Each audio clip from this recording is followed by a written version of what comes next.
Shalom, shalom bien-aimés, nous vous saluons au nom de notre Seigneur et Sauveur Jésus-Christ. Nous disons merci à notre Seigneur pour cette opportunité qu'il nous offre encore une fois de plus pour parler à vos cœurs, pour parler au cœur de tout un chacun. De même, nos remerciements s'en vont aussi tout droit à notre Père spirituel qui a renouvelé sa confiance encore en notre modeste personne en ces jours. Que Dieu bénisse tout un chacun. Nous avons commencé sur le thème infiltration. Le prophète Francis avait commencé avec l'infiltration spirituelle. Et la fois passée, nous avons complété avec l'infiltration mentale. Nous avons parlé sur l'infiltration mentale. Nous nous sommes plus attelés sur l'idée. Nous avons dit l'infiltration mentale, nous l'avons comparée à une graine. Nous avons démontré sa puissance en la comparant à une graine. Une graine a en elle la puissance d'engendrer une forêt. C'est de la même façon qu'une pensée a en elle la puissance, soit de réparer ou d'embraser tout un pays, toute une nation, tout un peuple. Et nous avons chuté en donnant les armes que nous pouvons utiliser pour combattre l'infiltration mentale. Nous avons parlé du casque du salut. Nous avons parlé du bouclier de la foi. Nous avons dit qu'il faut s'éloigner de ces gens-là. Nous avons dit qu'il faut serrer la parole de Dieu dans son cœur afin de ne pas accepter ces choses. De même, aujourd'hui, nous continuons sur cette même lancée avec le troisième type d'infiltration que nous avons dénommé infiltration physique. Nous sommes toujours dans 2 Timothée 3, du 1er au 9e verset, qui est notre texte de base, bien sûr. La Bible dit, « Sache que dans le dernier jour, il y aura des temps difficiles, car les hommes seront égoïstes, amis de l'argent, fanfarons, hautains, blasphémateurs, rebelles à leurs parents, ingrats, irréligieux, insensibles, déloyaux, calomniateurs, intempérants, cruels, ennemis des gens de bien, traîtres, emportés, enflés d'orgueil, aimant les plaisirs plus que Dieu, ayant l'apparence de la piété, mais régnant ce qui en fait la force. Éloigne-toi de ces hommes. Éloigne-toi de ces hommes. Nous avions dit dans l'infiltration mentale que ce sont des hommes qui sont des véhicules de ces idées-là. Ce sont des hommes qui véhiculent ces idées. Mais ici, l'apôtre Paul dit, éloigne-toi de ces hommes-là. Il y a toute une panoplie de raisons pour lesquelles nous devons nous éloigner de certaines personnes. Nous continuons en lisant. Il en est parmi eux. Parmi qui? Parmi ces hommes-là qui s'introduisent dans leur maison et qui captivent des femmes d'un esprit faible et borné, chargés de péché, agités par des passions de toute espèce, apprenant toujours et ne pouvant jamais arriver à la connaissance de la vérité. De même que Janès et Jambres s'opposèrent à Moïse, de même ces hommes s'opposent à la vérité, étant corrompus d'entendement, réprouvés en ce qui concerne la foi. Écoutez, mais ils ne feront pas de plus grands progrès, car leur folie sera manifeste pour tous, comme les fut celle de ces deux hommes. Leur folie sera manifeste pour tous. La folie imposée par l'infiltration sera toujours manifeste. Nous allons voir un peu le comportement de ces personnes, comment les détecter, comment arriver à comprendre. De la même façon, nous les avons compris spirituellement, mentalement, et à ce niveau, nous allons détailler, car nous n'avons plus affaire à ce qui est spirituel. Nous n'avons plus affaire à ce qui est invisible, mais nous avons maintenant affaire à des personnes physiques, à des personnes tangibles, à des personnes que nous voyons, à des personnes avec qui nous pouvons parler, à des personnes avec qui nous pouvons nous serrer la main. Nous avons affaire à des personnes que nous pouvons embrasser. Nous avons affaire à des personnes à qui je peux dire, peux-tu me passer les stylos? Nous avons affaire à des personnes avec qui nous avons partagé le même lit. De personnes avec qui nous avons partagé le même dortoir. De personnes avec qui nous partageons le même auditoire. De personnes avec qui nous écoutons la même parole. Ce sont ces genres de personnes. Et l'apôtre Paul dit, éloigne-toi de ce genre de personnes. J'aimerais encore une fois introduire par juste 2 pensées avant que nous ne commencions à détailler ce genre de personnes. 2 matières incompatibles mises ensemble fragilisent la structure. Nous avons tous appris en physique, pas en chimie, quand nous avons étudié le mélange. On ne peut pas mélanger 2 éléments incompatibles. 2 métaux incompatibles ne peuvent pas se souder. Ils vont toujours se séparer. 2 matières incompatibles, une fois qu'on le met ensemble pour construire un édifice, ça ne tiendra jamais. 2 matières mises ensemble fragilisent la structure, jusque même à la détruire. Fragilise l'édifice. Et que dirons-nous pour une famille? 2 éléments incompatibles dans une famille fragilisent la famille.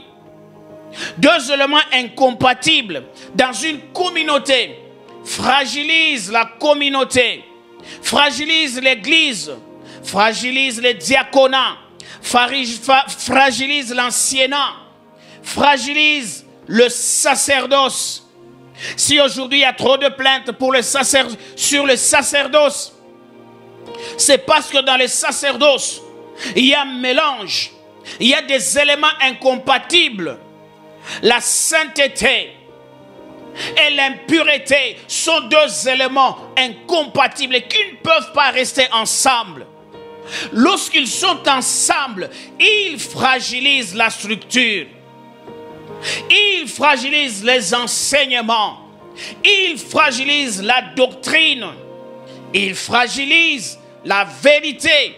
Alors que nous n'avons aucune arme, comme dit l'apôtre Paul, nous n'avons aucune arme contre la vérité. Mais écoutez-moi, bien-aimés, ces personnes-là, lorsqu'on le met ensemble avec ceux qui sont bien, ils finissent par fragiliser la structure avec leur façon de se comporter, avec leur façon de dire, par l'infiltration mentale et l'infiltration spirituelle.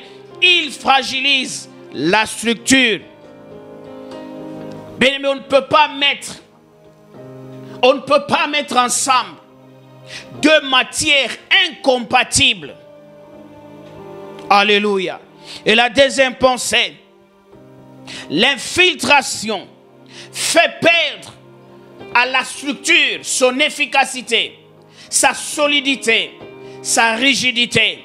Et j'avance en disant, lorsqu'une société est infiltrée, elle perd son efficacité. Lorsqu'une armée est infiltrée, elle perd sa force, elle perd sa solidité, elle perd même son harmonie. Un couple qui est infiltré perd l'harmonie. Une famille qui est infiltrée perd l'entente, perd tout ce qui a de bien, perd ses valeurs. Une église qui est infiltrée perd les valeurs de la sainteté. Une église qui est infiltrée perd la crainte de Dieu. Pourquoi? Parce qu'il y a un mélange. Il y a 2 éléments incompatibles qui sont ensemble et qui sont en train de travailler. N'oubliez pas que l'infiltration, c'est un moyen utilisé par l'ennemi. L'infiltration, c'est l'entrée d'une manière frauduleuse. L'infiltration, c'est une façon d'entrer, non selon les protocoles d'entrée, mais c'est une façon d'entrer d'une manière frauduleuse, d'une manière cachée, d'une manière invisible, d'une manière à ne pas apparaître. C'est de cette façon que ces personnes s'introduisent pour ne pas être vues. Ils se dérobent aux caméras de surveillance. Ils se dérobent à la surveillance. Et ils entrent avec un but. Ils entrent avec des objectifs précis.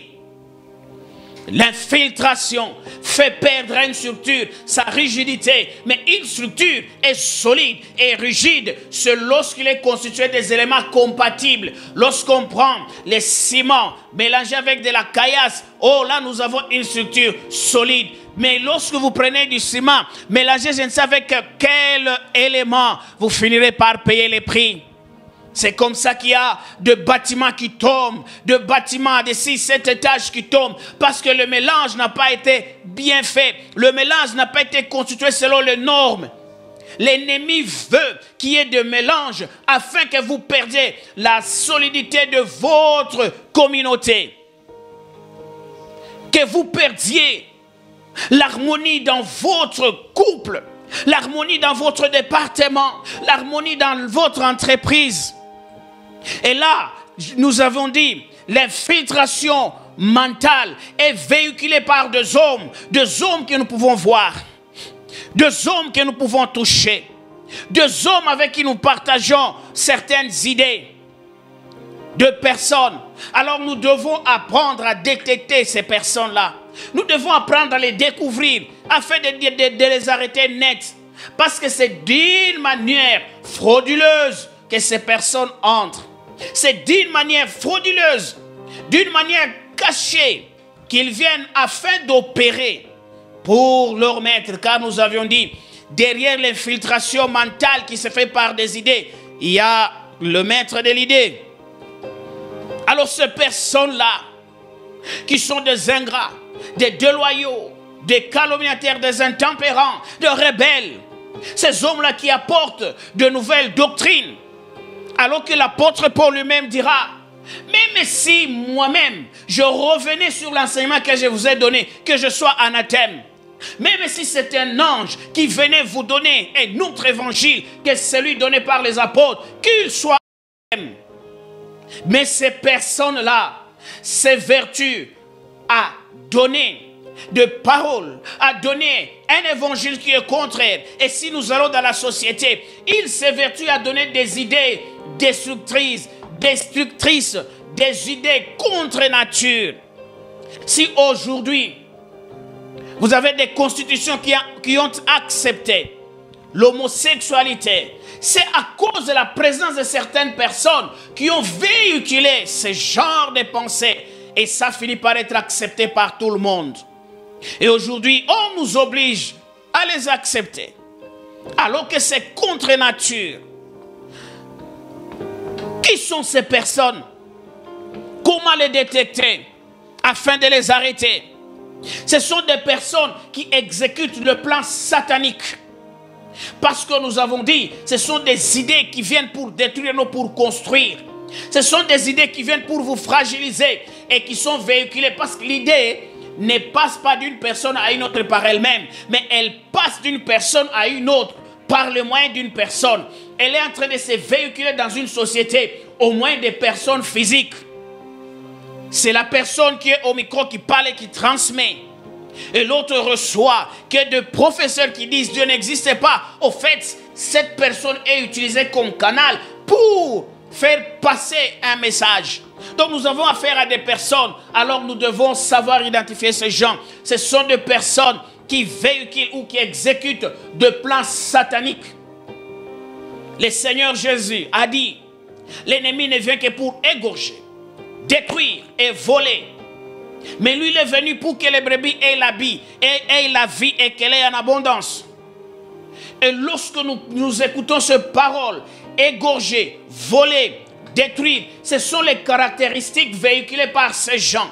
Il peut venir avec de belles paroles de consolation, de paroles d'encouragement, de paroles de fortification. Mais quand vous sondez ces paroles, vous comprendrez que là derrière, c'est un plan satanique qui est mis en exécution.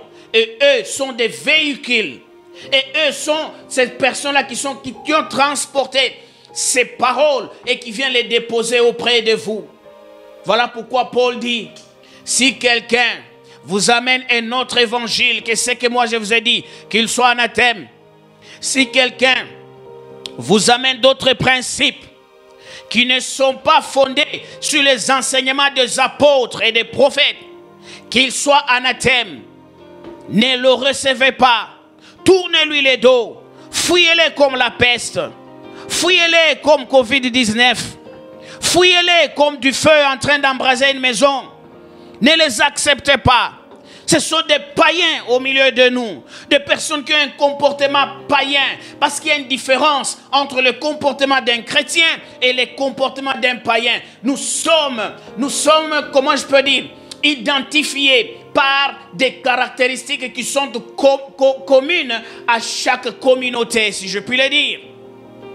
Lorsqu'on a appelé ces gens-là chrétiens, ce ne sont pas eux qui ont dit aux autres, appelez-nous chrétiens parce que nous sommes en train de propager l'évangile. Non, c'est plutôt le peuple qui ont regardé et qui ont dit, ces gens-ci, ils ressemblent à Christ leur maître, et on les appelait des chrétiens. Que dirons-nous aujourd'hui? Nous sommes chrétiens de nom. Nous sommes devenus des véhicules des œuvres sataniques dans l'église, dans la société, dans notre dortoir. Nous sommes devenus ceux-là qui sont utilisés par le diable pour accomplir ses actes immoraux, pour accomplir ses plans macabres, ses plans de destruction. Alors que nous nous appelons chrétiens. Ce sont des personnes qui se disent chrétiens, mais qui ont un comportement païen. Un comportement païen au milieu des enfants de Dieu. Comment veux-tu que tu sois dans l'église, mais que tu sois en train de véhiculer la haine? Comment veux-tu que dans une réunion des conseils d'administration, après que tout le monde ait mis de sa voix, vous avez accepté et trouvé l'accord, mais quand toi tu tournes le dos, tu es le premier à aller voir le DG. DG, lui c'est qu'il a dit, voilà l'idée derrière. Lui c'est qu'il a dit, voilà l'idée derrière. Comment veux-tu que tu t'appelles chrétien, mais tu es le premier accusateur des autres? Tu es le premier à attendre le DG avant qu'il ne quitte le bureau. Tu es le dernier patron, j'ai à vous dire. La sentinelle a dit ceci de vous. Et vous vous appelez chrétien. Ça, ce sont des comportements païens.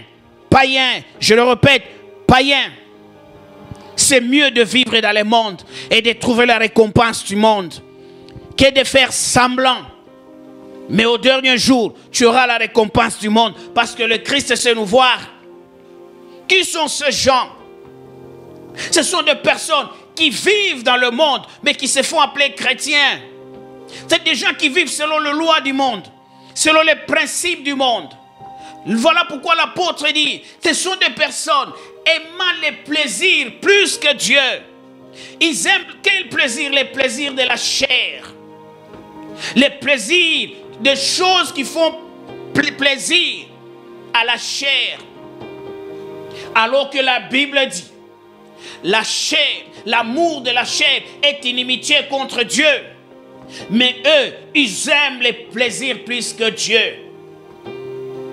Bien-aimé, les personnes à qui tu t'attaches, y compris toi-même, y compris moi-même, quelles sont les choses qui font mon plaisir? Du matin au soir, quelles sont les choses qui font mon plaisir? Que chacun s'examine, que chacun rentre en lui-même pour se poser des questions. Ne suis-je pas un véhicule pour le diable? Ne suis-je pas un véhicule du diable au milieu des enfants de Dieu? Ne suis-je pas un loup dans la bergerie? Parce que lorsque le loup s'infiltre, il fait semblant de ressembler aux brebis. Mais un jour ou l'autre, on finira par connaître que ça, c'est un loup. Bien-aimé, ne tue pas un véhicule, ne tue pas le mobile, la personne qui est en train de changer la direction aux autres. Il s'est en train d'aller tout droit, mais toi tu viens avec tes pensées, avec tes habitudes, tu es en train de les désorienter. Malheur, ce sont des gens qui vivent dans le monde, mais qui se font passer pour des chrétiens. Les gens de la synagogue de Satan, comme dit Apocalypse. Des gens qui se disent juifs et qui ne le sont pas. Des gens qui se disent chrétiens. Être chrétien, il y a des conditions. Être chrétien, c'est un mode de vie. Être chrétien, c'est toute une vie et non pas une religion. Mais eux, ils vivent selon le monde, tout en proclamant nous sommes chrétiens. Voilà pourquoi la Bible dit que ce que tu crois dans ton cœur, c'est ce que tu dois confesser. C'est de la bouche que tu confesses ce que tu crois dans ton cœur. il doit y avoir une adéquation entre ce qu'il y a dans ton cœur et ce que tu es en train de confesser. Mais la caractéristique de ces personnes, c'est que dans son cœur, elle croit autre chose et dans sa bouche, elle dit autre chose. Elle peut te dire que Dieu te bénisse, mais dans son cœur, il dit que Dieu te maudisse, que tu sois maudit. Oh, Dieu ne peut pas maudire quelqu'un sans raison. Et c'est là donc cette prière est adressée à son maître, à celui pour qui il est en train de travailler. Il y a une disparité entre ce qui sort de la bouche et ce qu'il y a dans son cœur. Et sur ce genre de personnes, il nous faut le fuir. Qui sont ces gens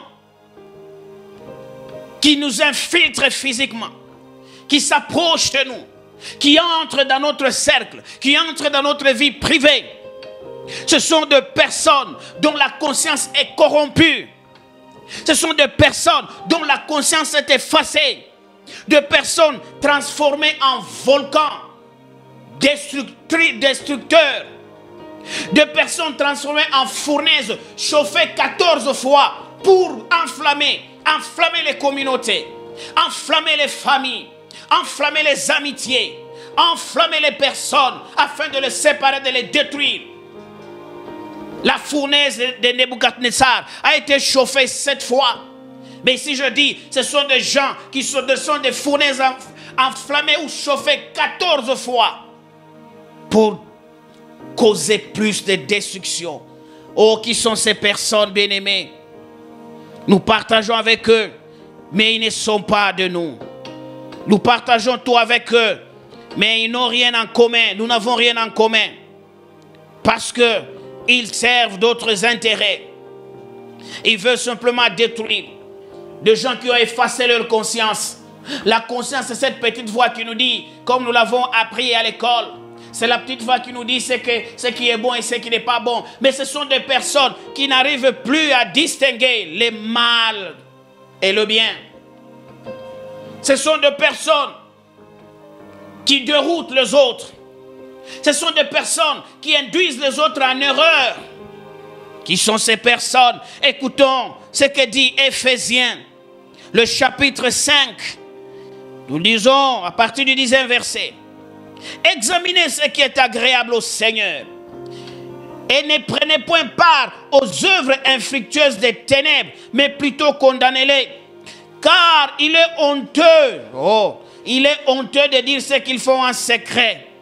Mais tout ce qui est condamné est manifesté par la lumière, car tout ce qui est manifesté est lumière. Ne prenez point part aux œuvres de ténèbres.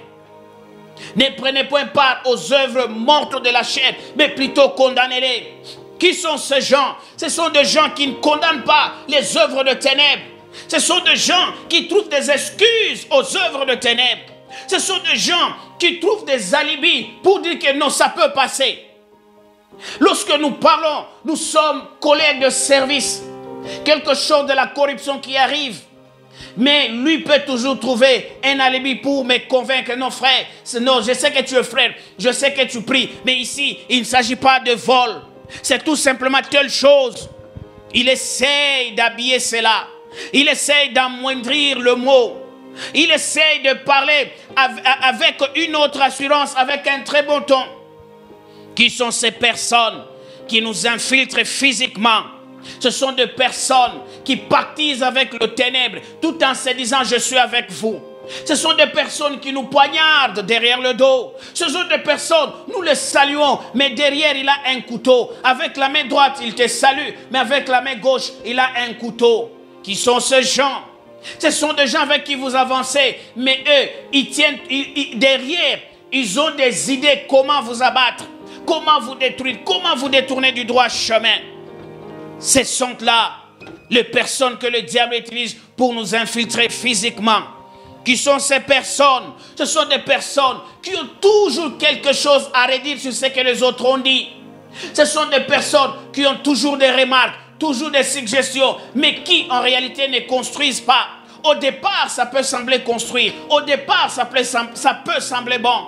Car lorsque le diable a dit à Ève, ces paroles au départ semblaient bon, mais après, c'était la destruction. Voilà pourquoi le proverbe au chapitre 5, ils peuvent dire Écoute attentivement ma sagesse et que te lève et retienne mon intelligence. Fais attention à telle chose. Fais attention à telle chose. Ce sont des personnes qui essaient de s'attirer la sympathie.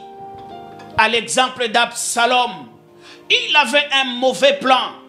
Il voulait détruire son propre père. Et il a commencé à s'approcher de gens, à infiltrer le cœur de gens en se faisant passer pour quelqu'un de bon et plus bon que même David.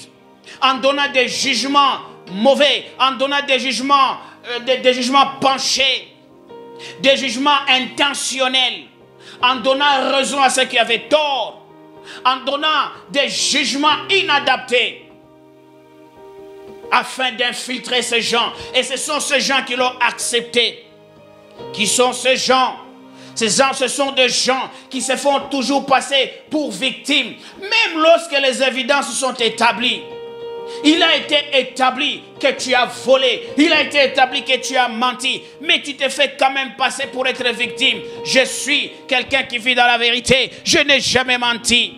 Tout ce que le DG est en train de dire, c'est parce qu'on l'a manipulé. Moi et le DG, quand nous parlons, voilà ce qu'il dit. Manipulateur.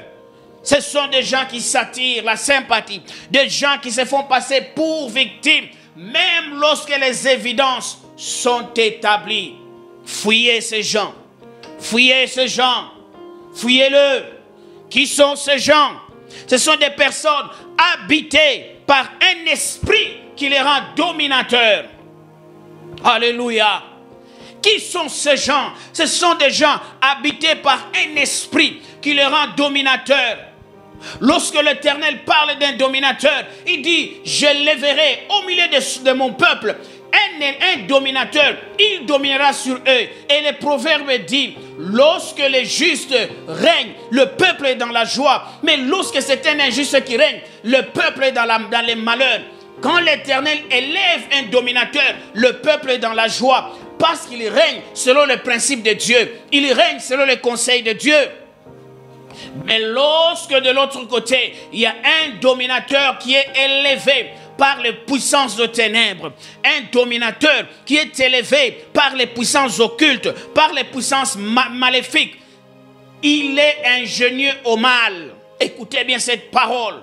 Ce sont des personnes ingénieuses au mal. Ils agissent avec ingéniosité.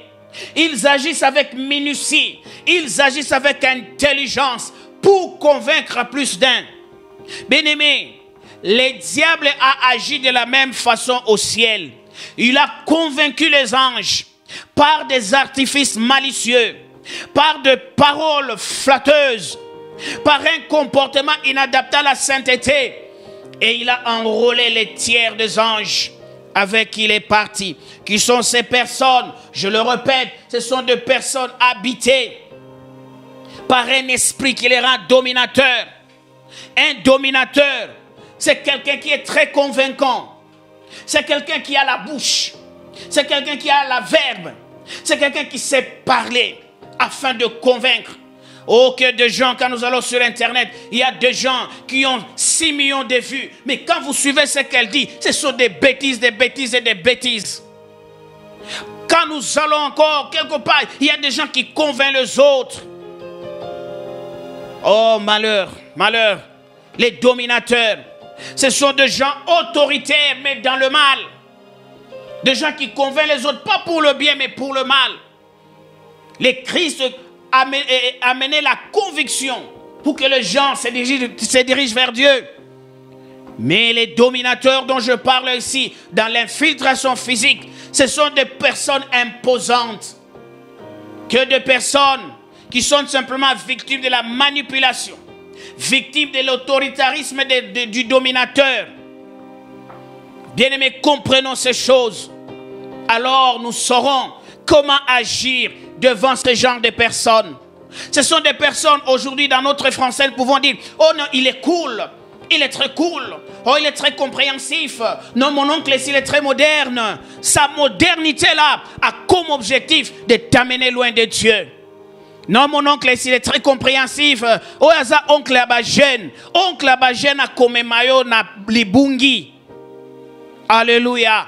Je me souviens toujours d'un ami. Il avait un oncle qu'ils appelaient oncle cool. C'est le genre de personne, quand il trouve son jeune neveu sur la route, ah, petit, qu'est-ce que tu fais? Non, vieux, je regarde souvent les passants. Oh, mais un jeune homme comme toi, comment tu peux passer du temps inutilement comme ça? Va t'habiller, on part en boîte. Il était le premier à proposer. Petit, mais tu n'as pas de filles à me présenter.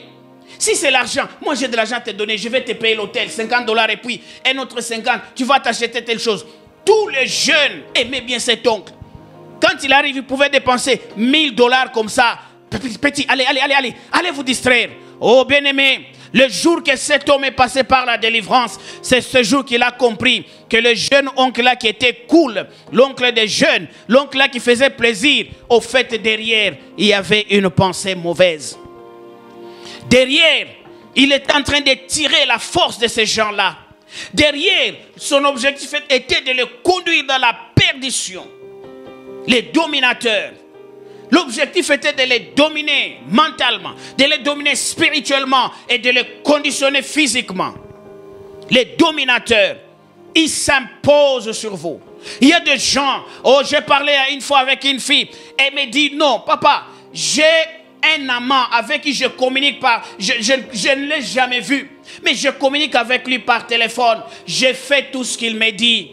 Quand il me dit déshabille-toi, je me déshabille. Même si je ne le veux pas, je veux me retrouver en train de le faire. Il me dit envoie-moi des films obscènes. Je veux me filmer et les lui envoyer. Même lorsque je ne le veux pas, je peux éteindre mon téléphone. Mais au milieu de la nuit, je vais me retrouver quand même en train de le faire pour lui. Et je vais les lui envoyer même à 2h, à 3h. Et c'est demain matin que je regarde. Oh, comment est-ce que j'ai fait ça alors que je m'étais juré de ne jamais le faire? Dominateur, il te domine par sa pensée, il te domine par sa doctrine. Bien aimé, nous ne laissons pas être dominés par les dominateurs maléfiques. Les dominateurs, ils te poussent loin de Dieu. Les dominateurs, ils ne veulent pas que tu demeures avec ceux qui te parlent de Dieu. Les dominateurs, ils te séparent des autres et ils te mettent sous sa coupe. C'est comme ça que vous avez des gens qui se sont fait Dieu. Ce sont des dominateurs.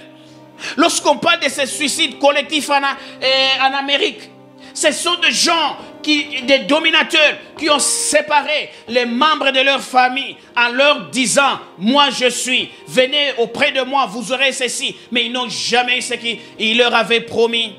Et ils sont morts. Voilà l'origine des sectes. Venez auprès de moi, vous aurez ceci. Mais ce sont des promesses vaines, des promesses creuses, parce qu'eux-mêmes sont des nuages sans eau. Comment un nuage sans eau peut amener la pluie? Impossible. Ce sont des personnes qui n'ont rien, mais qui savent s'imposer. Des personnes ingénieuses au mal. Alléluia. Vérifions dans notre entourage qui sont ces personnes qui véhiculent les choses que nous sommes en train de réprouver. Les choses que la Bible reprouve. Mais eux veulent vous convaincre que c'est vrai. J'ai un jour suivi ces prédicateurs qui est en train de parler devant une assemblée de plus de 500 personnes. Il dit, lorsque j'étais jeune converti, je savais que l'impudicité était du mensonge, était un péché. Mentir était un péché. Et il dit non, lorsque j'ai grandi avec le Seigneur, je me suis rendu compte que je lisais mal la Bible. Je me suis rendu compte que l'impudicité, le mensonge, ce sont des œuvres de la chair et que ça devient péché lorsqu'il y a exagération. Bien-aimé, je me rends compte en suivant cette vidéo, même l'interprète, il était sidéré. Il n'a pas pu interpréter la bêtise du prédicateur. Ce sont des dominateurs. Comment peux-tu contredire la Bible? Comment peux-tu contredire les choses que la Bible reprouve? Et tu es leader. J'ai bien dit, c'est devant une assemblée de plus de 500 personnes. Et la particularité que j'ai même vue là, c'était des gens, toutes les femmes avaient la tête voilée. Donc c'est des gens qui suivent les Écritures. Mais écoutez la bêtise qui leur est communiquée. Oh, il faut s'éloigner de ces personnes. Alléluia. Il faut s'éloigner de ces personnes afin de ne pas être infiltré, afin de ne pas être désorienté. Et lorsque je dis de s'éloigner d'eux, il ne faut plus les approcher. Bien sûr, je nuance mes mots. Si tu es capable de le convaincre, ok. Mais si tu trouves que tu n'es pas fort pour le convaincre, éloigne-toi et laisse les soins à Dieu de le convaincre. Ou bien laisse à d'autres personnes plus fortes spirituellement qui pourront les orienter. Mais quant à toi, fuis-le. Ne les approche plus. Et si vous êtes des correspondants sur Facebook, bloque-le. Si vous êtes sur WhatsApp, bloque-le. Instagram, bloque. Snapchat, bloque. Si c'est quoi ou quoi, bloque. Bloque-le, c'est pour ta vie. Je parle avec une dame. Elle me dit, papa, je suis sur une plateforme de WhatsApp.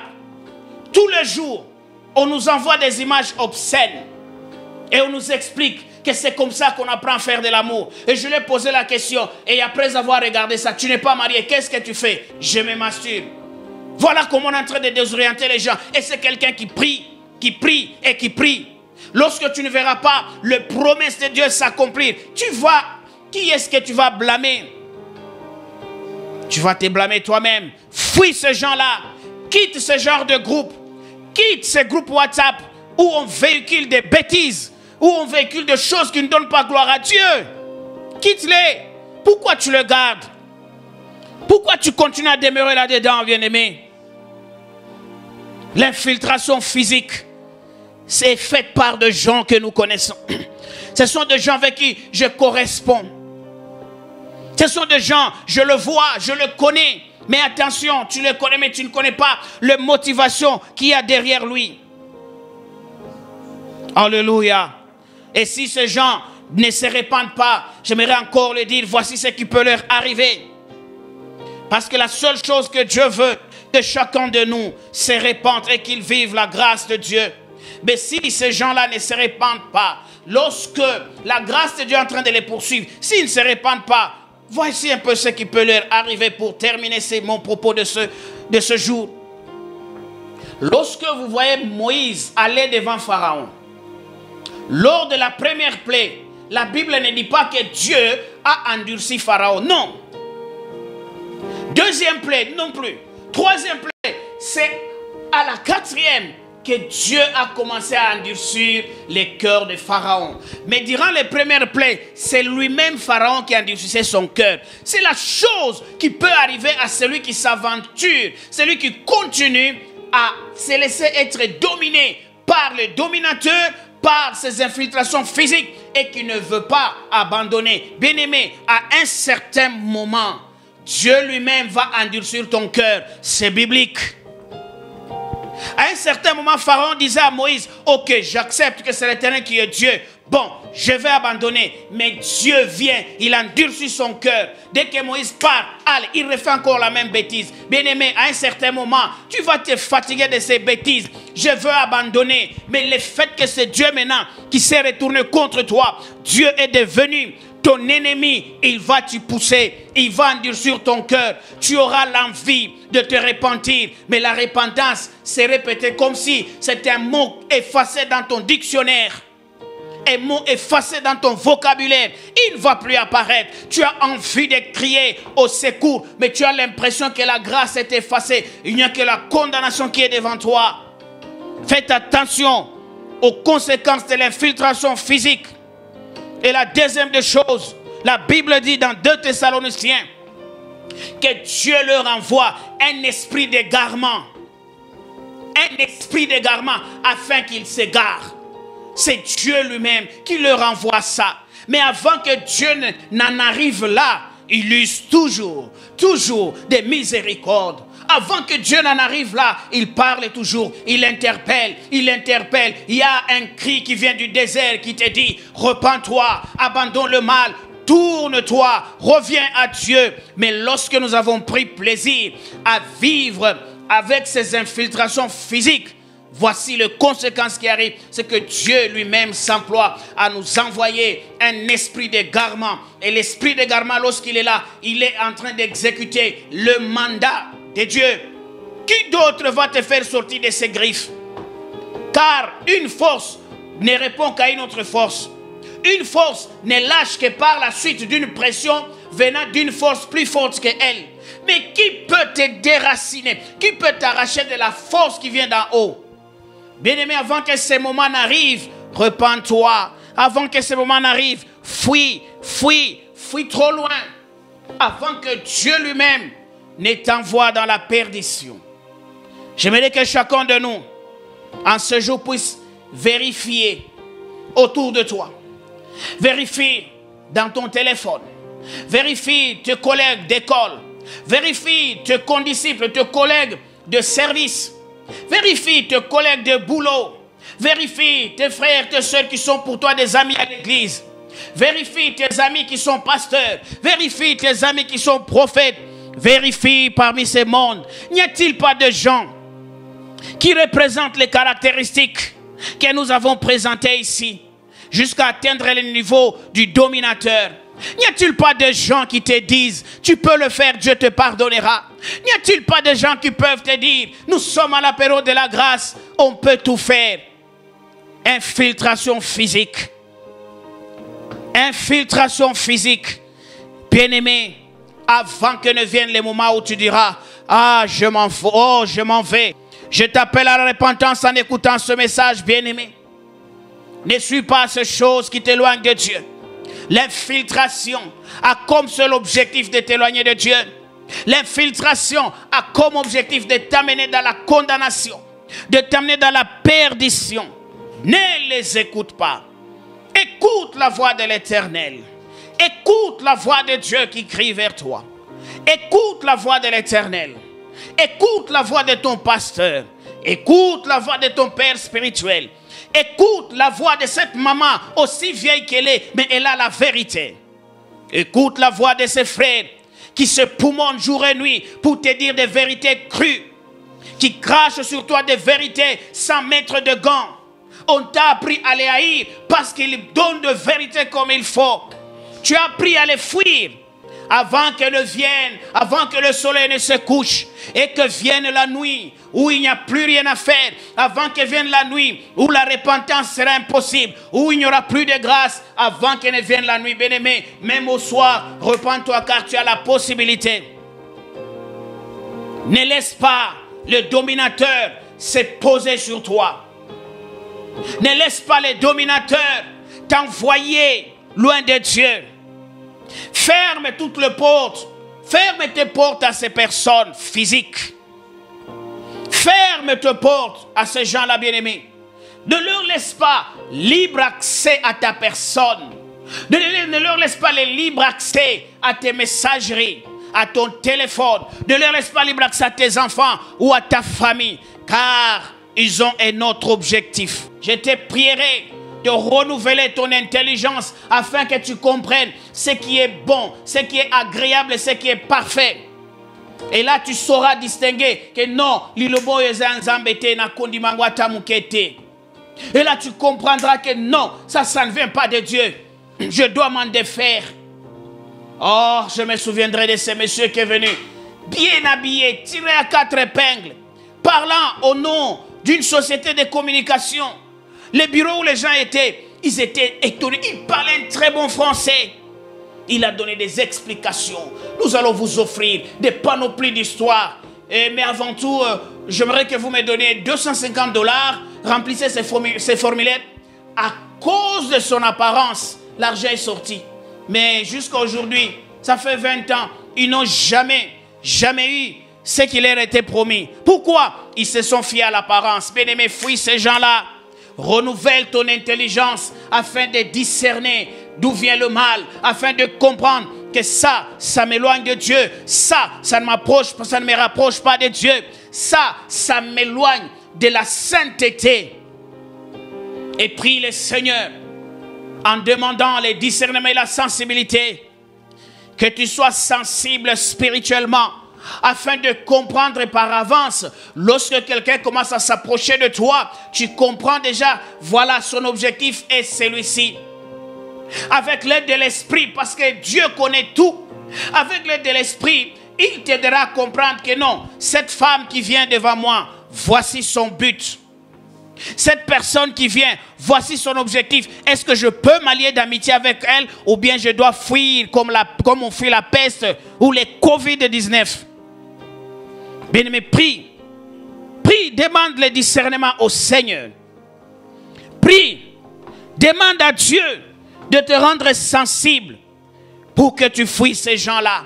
Pour que tu fuis cet oncle-là cool, que vous appeliez cool, mais tu vas découvrir qu'il est mauvais. Ces personnes qui accusent toujours les autres auprès de toi, tu as besoin d'un renouvellement d'intelligence. J'aimerais que prie avec quelqu'un.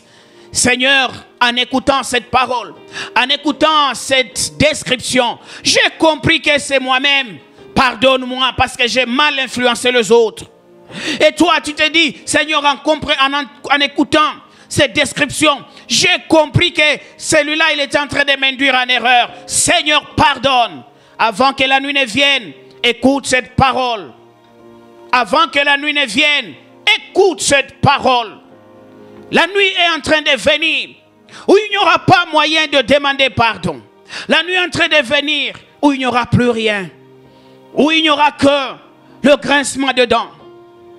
La nuit est en train de venir où un cri sera poussé. Voici, le marié est arrivé. Levez-vous, allez à sa rencontre. Tu risques de rester comme les 5 vierges. Elles avaient aussi écouté la parole. Elles avaient reçu l'invitation, mais elles n'étaient pas entrées parce qu'elles ont manqué le nécessaire. Est-ce que quelqu'un peut prier avec moi afin que par l'Esprit de Dieu, que tu comprennes lorsque viennent les dominateurs, que tu comprennes lorsque viennent ces personnes qui véhiculent les œuvres sataniques?